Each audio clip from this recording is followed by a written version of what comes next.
Okay, it's 1:03. Let's be super respectful of everybody's time and get started. Do you want to take a second, Mr. Brenner, and introduce yourself for anybody that doesn't know you already? Yeah, absolutely. So my name is Solomon Brenner. We're from the Philadelphia area. We run 22 schools in different kind of varying business formats, but we've been doing it for about 27 years. All of our schools are full time. For us, that means retirements, healthcare. I think one of the favorite things that people like to talk about is unlimited vacation time for our people. As long as they're reaching their goal, it doesn't matter to us when they're taking off. And we do a lot to try and help them have the exact lifestyle that they want, because we do a tremendous amount of team development, staff training, staff development, creation, and 99.8% of that is all internal. We really don't hire people from the outside. Like once in a great while, if there's like a recommendation or something, but when I say once in a while, maybe like once every 8 to 12 years, like literally one person. But like other than that, it's all internal. So that's that. And we also, as often as we can, a little more than half currently own the property under the karate schools, as a way to build like an annuity or retirement for the future. So that's our thing. We have schools in the city, outside the city, and then through COVID we grew, like, and we took a step back, of course, like everybody, but not that horribly, and it was super scary. So I'm not going to act like it wasn't the scariest part of our lives, but or the scariest part of like my business life, I guess. And after we grew out of it, we decided to start a program that called the Martial Arts Collective, which is a group of people kind of going in the same direction, that want to have professional schools, that want to have the lifestyle that they dream of, make the impact they dream of, make the money that they deserve as a professional, equivalent to an attorney or an engineer or a doctor. And that's our mission now. So I think we're going to share some retention stuff today. Yeah, yes, sir. So this is great. So, last week we talked about just, what systems you need in place to, run a successful school. And next week, we're going to talk about instructor development. But this week, we're going to talk about retention, which is something that I think, we've been talking about it now in our group probably for 4 to 6 months. When I say our group, not our schools, like in the collective, in our Facebook group. And I kind of feel like now other people in the industry are like picking up on it too, which is great. But for the longest time, all anybody ever cared about was how many new students can I enroll? And that was like, the big sexy number. I enrolled 30 people, 100 people, da, da, da, da, da. But we know to really grow long-term, it's, can you keep those people? So what we started probably right after COVID is when we really kind of made this our mantra, the idea of connection and progress. Do you want to share that for a second? Yeah, so just go back to just the idea of why we're working so hard on retention is because our schools, the collective schools, and all the people that I know in the industry are pretty much flooded with students right now. And it's the greatest time I've seen since I've been in the industry, as far as new students go. And when we were reflecting on this, all right, so that's awesome, obviously, but why? I mean, it's because we're one of the only games in town that's open in a really good way. We had great communication and everything else. But then I was thinking, as things open, that seems like it's going to be good. But the reality of it is probably won't be good for us as everything opens up more and more. People that, started martial arts are now going to go do other activities. And that's going to really be, tough for us. So that's when we started thinking, all right, how do we make sure that we have tremendous retention? Retention isn't built like in 1 second. Retention is built like over time, and it's built in a very purposeful way. So Michael just asked about connection and progress, and that is kind of that is our framework for retention, right? So every single day, every single student that's in class or misses class needs to feel that they're connected to something, whether they're part of a team, whether they feel like I'm asking them questions about their personal life, and the parents need to feel the same thing. And they also need to feel that they're making progress. And just because I say great job, buddy, that's not real progress. Like if I can say, remember, you chamber your knee this high, now you chamber it, now look how much higher it is, man. You see that? That's really good. Or, I remember before when you first came in, you couldn't really do any push-ups. Look how many push-ups you're doing now. Like, so sometimes like we see their progress, but we have to communicate the progress to the student. And if it's a kid, to their parents. And part of that, of course, is connection, and doing that in a really, really purposeful way. And I know most people are thinking right now, like, oh yeah, I'm real connected. We have a real family atmosphere. Yeah, you do with the students that and like, and the ones that are easy to deal with, right? Like the ones that you naturally connect with. But the real key is to connect with the families that you don't naturally connect with. So for me personally, if the mom or dad golfs, we have an instant connection because then we can like chat about what happened on this weekend or the last time, where they played golf or I played golf or let's golf together.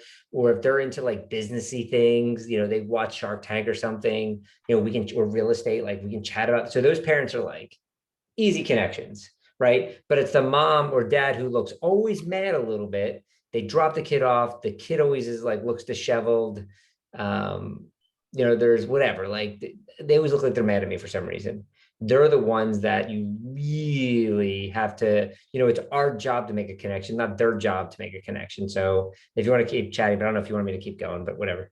No, that's great. So a couple of things you're reminding me of for connection, and we've done this before with our, teams where we pull out, we use attendance cards to track attendance, where we'll pull out a card. Okay, what do you know about, Johnny's family? And, sometimes it's, I know Johnny. Sometimes it's, who's Johnny? And that's really problematic. But then it's, how much do you really know? Do you know what other activities you do? I think what you said, what mom and dad do for a living, the siblings' names, the parents' names, what kind of car they drive. And the more we know about them, people, go to a place where they feel like there's like a real relationship, right? And if we can make that relationship really strong, they'll be there a long time. And then for progress, I'm not sure, have you ever read the Dan Sullivan book, Measuring the Gap?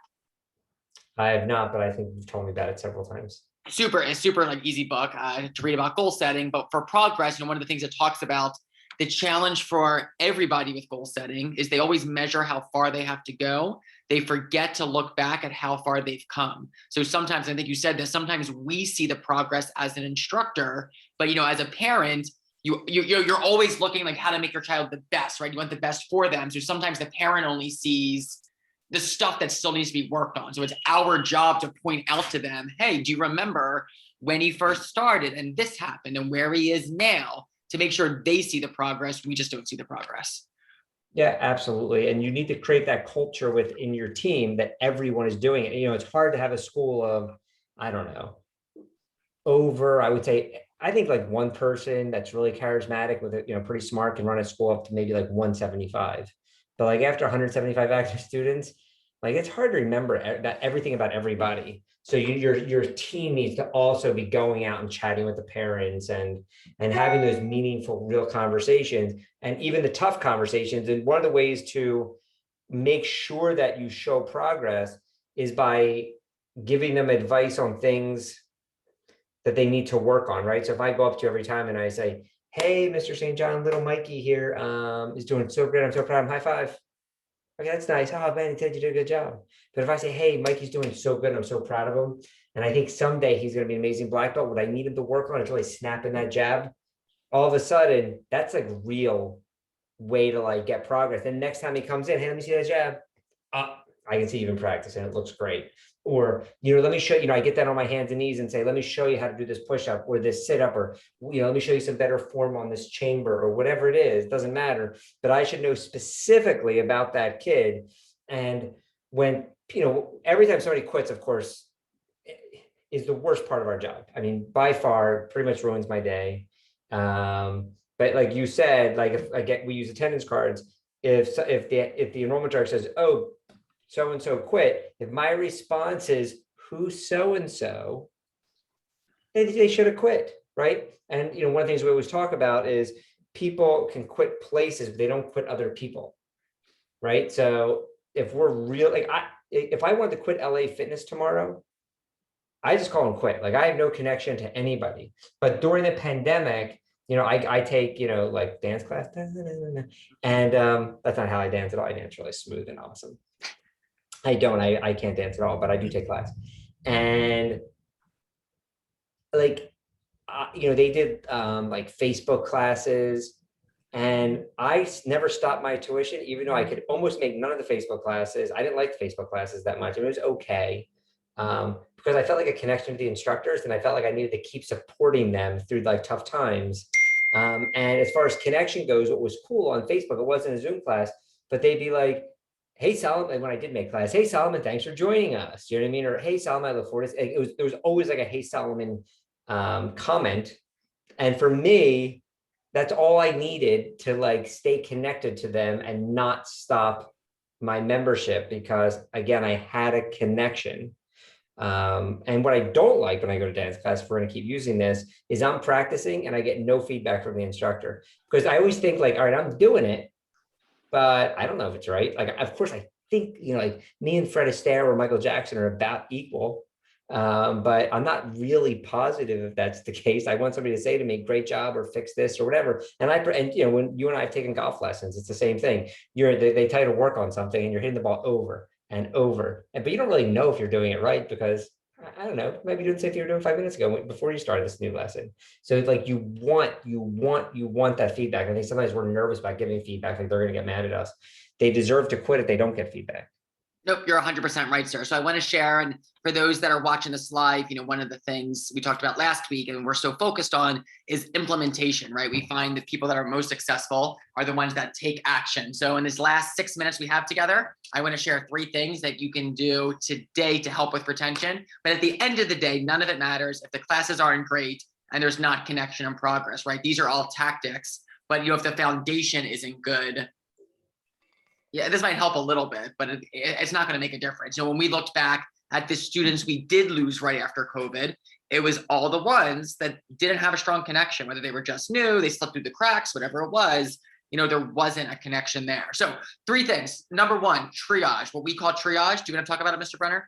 Yeah. So once every single week on Monday, and we do a lot. I mean, there's a lot of detail, but every Monday morning, we look at every single attendance card and ask ourselves, like, is there any issue with this person? Sometimes it's like an obvious issue, like last week they came once, right? That's an indication that they're about to quit, right? Or last week they missed completely, or they didn't get their stripe or something, right? Like sometimes there's like an obvious thing.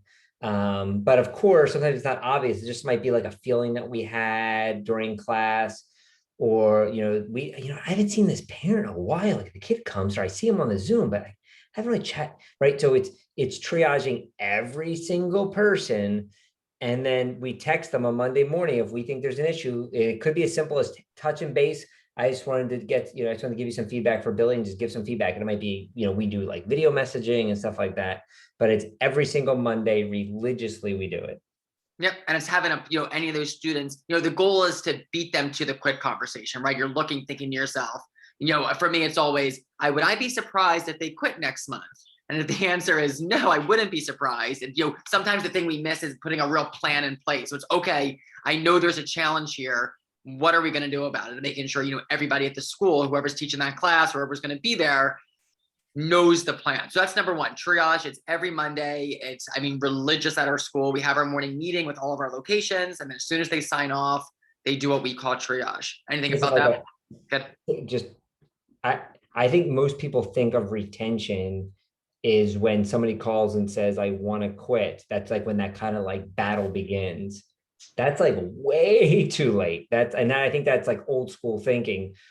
We do it now. Like retention begins the day they join, and retention begins like we are in mode, hopefully before they're even thinking about it. And if they don't, we now do reservations for all of our classes. If they don't schedule, it's not they missed a class, they didn't schedule a class. We're reaching out to them saying, hey, we noticed you didn't schedule a class. Everything okay? Here's the link. So just kind of keep in mind that like you really need to push forward or push back, however you want to look at it. Retention is happening every day, every class, before they join. And that is the drill. Yeah, love it. It's a perfect segue to what I was going to talk about next. Before I do that though, you said this, what we train our instructors on is the idea that every single class, your students are either closer to quitting or black belt. They're the only 2 options, right? They're walking off the mat, getting in their car, thinking that was amazing, I can't wait to come back. Or they're thinking, I could have been playing with my friends. I could have went grocery shopping. I could have went to baseball practice. I could have done something else, right? And if you really own that every class, that's it. They're either thinking they black belt or quitting. There's no in between. I think that focus, you'll always be in the retention mindset. So number 2 is what you said. And this was, a COVID, it just became a requirement because of capacity limitations with COVID, but something that will never go away at our schools is having our students register in advance for classes. And there's a lot of great software options. ASF has a platform to help you do it. But what happens is on Sunday mornings, All of our students get a link. That's, for them to register for class for the upcoming week. And then on Monday, anybody that isn't registered gets a personal message. Hey, Mr. Brenner, I noticed you weren't registered for class this week. Here's the link again. And then the other thing, since we know when our students are coming, if they miss a class right before, we'd wait till the middle of the week to reach out to anybody that, missed class for the week. Now it's if they missed that class, 10 minutes in the class, if they didn't walk in the door, if you have the team, they get a message immediately, or at the end of the night before we lock up, we go through our list. Okay, who missed? They get a message to reschedule. But there's, I talked a minute ago about slipping through the cracks. Doing this the right way, it's almost impossible for them to slip through the cracks because there's so many extra touches. It's them registering, making sure they're registered. If they didn't show up, they get another message. And then the other thing, when we talk about triage, you can really plan on, okay, I know Johnny's having this issue. I know he's going to be there Tuesday at 6:50. What's the plan when he's in class? You can make sure that instructor knows, make sure maybe the class is a little bit different based on their challenge. There's so much more you can do with your programming to make sure it's the right environment. Anything I'm missing for classes, registration? No, I was just going to talk about stats, but you can do whatever you want to do next, and then I'll bring that up. All right, cool. That's great. Yes, I'll do number 3, just easy thing you can do today, and then we can finish with stats, and then we can get out of here. So number 3, and this is once again something you can do whenever your next class is, and it seems so simple, but it's so powerful, is as everybody leaves class, you're going to ask the question, when are you coming back again? And the way we do it is we station an instructor at the door. And before they get through the door, they have to tell that instructor when they're coming back for the next class. And we find that verbal commitment just anchors them in. The example from my own life is, I like to play golf, and Mr. Brenner golfs with me. Some of our other, partners and instructors golf, and perfect swing, sir. I can't wait to see that in a few hours. And, we golf first thing in the morning, usually 6 a.m. when the weather's nice. And when my alarm goes off to get there at 6 a.m., if I'm ever thinking like, oh, I'd rather just roll over and hit snooze, I know the night before I made a commitment to be there. So I'm showing up. And it's the same thing with our students. When they commit to their instructor, I'm going to be there Wednesday at 6 or whatever it is, that little extra commitment, it seems like it's not a big deal. It gets them back to one more class. And that's all we need to do with our students, right? We just need to get them to come to one more class, and then one more class, and one more class, and one more class for the next 10 to 20 years. But it's just get them to one more class. And that's one of those things, if you're thinking like, okay, I can't get my students to register for classes tonight, that requires like some software solution. Okay, you can work on that over the next day or two. Triage, yeah, you could do that right now. But, at the end of class saying, hey, you're going to tell Mr. So-and-so when you're coming back. That's something that everyone can do tonight to, help with their retention. Okay, Mr. Brenner, we have 2 minutes left. Any final thoughts there? Absolutely. So when I do my pitch shot, no, I'm just kidding. So I think, and I remember thinking the same thing. So I'm not making fun of anybody because I've always had the same thoughts. And then you need to really, if you're running your school as a business, you need to run it by the numbers, and you need to run it with real stats. And the hardest thing to do is admit quits, right? Because they're quit. And if you don't think this, they fired you, they quit on you, that's what happened. If they really loved you and people say, oh, my students follow me anywhere I go. I'm pretty sure not. Like you might have a couple that say that, but the rest, if you've been around for 10 years, you have a lot of people that don't train there anymore.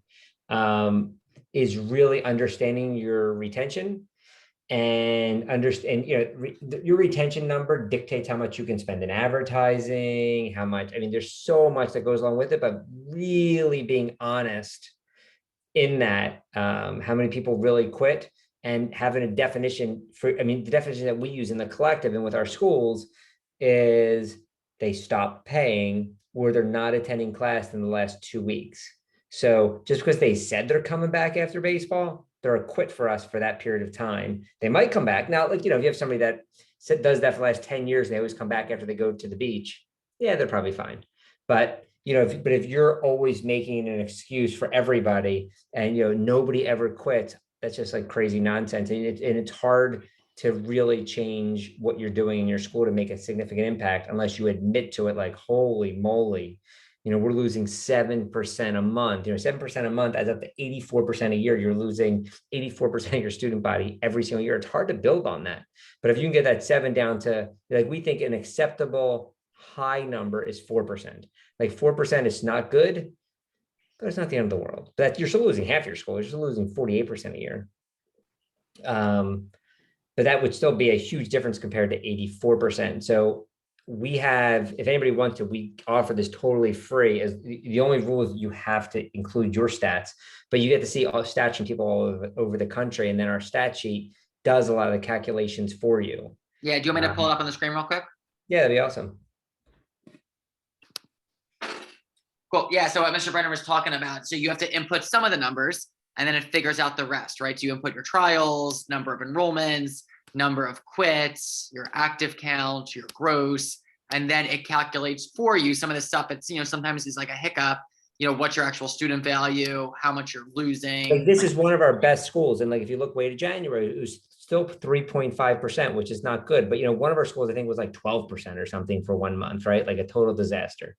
But, we have to go in and we have to figure out why and fix it. But like, yeah, these numbers get done for, some you put in, obviously, I think most of the green numbers and the numbers underneath get done for you. And my favorite is the average number of months that they've been training. So, I mean, you could look at this. This could be a whole nother seminar, but like at 3.51, if you click over there, Sensei Michael, on way to the left. You're Gotcha. I'm pointing like you can see. I saw where you're pointing. Yes, sir. That student stays on average 27.9 months, which means they're worth about $5,000 to you. But if you go over just one click over, that student stays on, because he got it down to 2.2%. Now they're staying for 49 months. That's crazy. And that student is worth $8,700. So you can see like changing, like figuring out a way to, and look, the next month is back to 5,300, then it's 9,100. I mean, there's obviously like, but the idea is that, we'll smooth that out over time, right? Like, we're constantly going through this, and this is probably one of our best schools, right? But seeing those numbers, I think, gives you a real indication of what you need to be doing. And it just, I don't know if there's anything else in the industry that gives you all those numbers automated for you. So if anybody wants to add their stats, all you have to do is like Facebook message one of us. We'll send you an email. And again, the only rule is and you get to look at everyone's stats, which is awesome as a benchmark. And once you see that, you can like compare yourself to it and say, just like a competition of any sort, and just say like, what do I need to do to get better? Plus you could reach out to any of those people and say like, hey, I saw you had great retention, or I saw you had a ton of enrollments. What did you do exactly?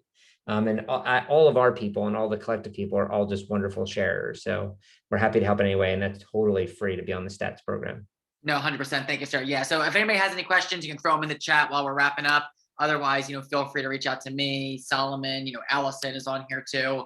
And then next week, one of the things that we're super passionate about is instructor development. And that's going to be the whole focus. We'll spend about 20 minutes together next Tuesday at the same time, talking about how, we develop instructors in a really purposeful way. Can you just share really quick as we sign off? You were talking to someone about the difference between like developing students and developing instructors. It's super simple. I think Master Clark said it years and years and years ago to somebody, then somebody said it to me, I think. If you want to develop a school, you need to, enroll students. But if you want to develop a life for yourself, you need to develop instructors, right? If you want to develop something, whether it's multiple schools or it's one school, but you don't have to be there all the time. Doesn't mean if your goal is to get out of the school as fast as possible, maybe just get a different job or start a new business, right? But if the goal is like, no, I love teaching class, but I also like going to my daughter's dance recital, right? And you want to do that, right? I love teaching class and I also like to travel with my spouse. There's nothing wrong with that. You need to have instructors to do it, right? You need to have that. Yes, sir, for sure. And that's going to be the focus of next week. So I'm going to stop the recording.